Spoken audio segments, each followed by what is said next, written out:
नमस्कार, तुम्ही पाहताय मराठी मंडळी। महाराष्ट्राच्या राजकारणात आज एक चांगली चघळण्यासारखी घटना घडली आहे। ते झालं असं की पुण्यातील मांजरी येथील वसंतदादा शुगर इन्स्टिट्यूटच्या बैठकीसाठी आज शरद पवार आणि अजित पवार एकत्र येणार होते। वसंतदादा शुगर इन्स्टिट्यूटच्या गव्हर्निंग काउन्सिलची बैठक सकाळी 10 वाजता होणार होती। त्या ठिकाणी शरद पवार आणि अजित पवार एकत्र भेटणार होते, तशी तयारी देखील झाली होती। दरम्यान या भेटीपूर्वी एक मोठी राजकीय घडामोड घडली। जयंत पाटील आणि अजित पवार यांच्यात बंद दाराआड चर्चा झाली।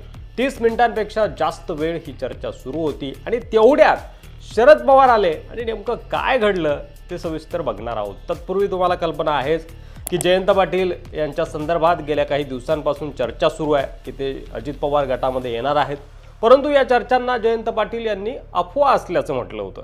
उपमुख्यमंत्री अजित पवार यांना भेटण्यासाठी आणि त्यांना निवेदन देण्यासाठी आज सकाळी गर्दी झाली होती, परंतु जयंत पाटील त्यांना भेटण्यासाठी आल्यावर अजित पवार यांच्या कक्षात असलेल्या सर्व लोकांना बाहेर काढण्यात आलं। सुरक्षा रक्षकांनाही बाहेर काढण्यात आलं। अजित पवार यांच्या सुय्य सहाय्यकांनाही बाहेर जाण्यास सांगितलं गेलं आणि त्यानंतर दार बंद करून बंद दाराआड अजित पवार आणि जयंत पाटील यांची चर्चा सुरू झाली।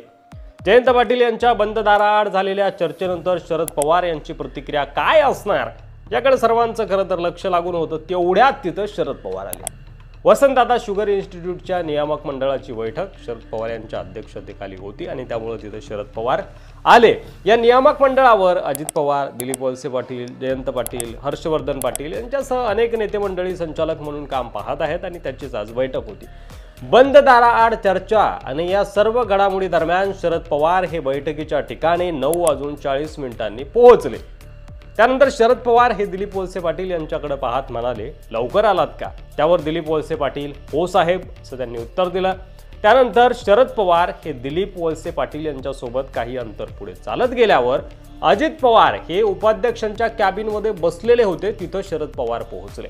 त्या कॅबिनच्या जवळ पोहोचताच वळसे पाटील यांनी थेट अजित पवार यांच्या कॅबिनचा, तिथं जे बसलेले होते त्या कॅबिनचं दार उघडलं आणि पवार साहेब आल्याची माहिती दिली। तेव्हा अजित पवार हे आतमध्ये काहीतरी चर्चा करीत होते। हे सगळं सुरू असताना त्या कॅबिनमध्ये कोण आहे हे शरद पवार यांनी काही सेकंद डोकावून पाहिलं आणि त्यानंतर पुढे जाणं पसंत केलं। त्याच वेळी अजित पवार यांनी हाताने कॅबिनच्या दिशेने जाण्यास सांगितलं। हा क्षण नेमका कॅमेरामध्ये कैद झालाय। यावर शिवसेना पक्षाचे खासदार संजय राऊत यांनी टीका केली आहे। त्यांचं असं म्हणणं आहे की यांच्याकडे भेटीगाठी करण्यासाठी विद्या प्रतिष्ठानं, रयत शिक्षण संस्था, वसंतदादा इन्स्टिट्यूट आहे, आमच्याकडे अशा काही संस्था नाही आहेत आणि राजकारणात संवाद ठेवावा या दांभिकतेवर आम्ही काही विश्वास ठेवत नाही। राऊत यांनी शरद पवार, जयंत पाटील आणि अजित पवार यांच्या भेटीगाठीवरही निशाणा साधला। त्यांनी स्पष्ट केलं की ज्यांनी आमचा पक्ष तोडला त्यांच्याकडे जाण्याचा प्रश्नच येत नाही। आम्ही फाटकी माणसं आहोत आणि अशा बैठकांना आम्ही जात नाही। आता शरद पवार आणि अजित पवार यांच्यातील संबंध गेले काही महिने तणावग्रस्त आहेत, सगळ्या महाराष्ट्राला माहिती आहे। या सगळ्या पार्श्वभूमीवर या भेटीनं नवीन चर्चा आता सुरू झाली आहे। सोबतच जयंत पाटील यांच्याशी काय नेमकी बंद दाराआड चर्चा झाली असावी अजितदादा पवार यांची, या देखील चर्चांना उधाण आलंय, तो देखील एक चर्चेचा विषय आहे। मात्र आगामी महापालिका निवडणुकीच्या पार्श्वभूमीवर ही भेट महत्त्वाची मानली जाते आणि ज्या पद्धतीनं देवेंद्र फडणवीस यांनी एका मुलाखतीमध्ये सांगितलं, शरद पवार यांनी उद्धव ठाकरे यांचं वर्णन करताना की विश्वास न ठेवण्यासारखी ही दोन माणसं आहेत, काही सांगता येणार नाही। त्याच पद्धतीनं शरद पवारांचं व्यक्तिमत्व आहे।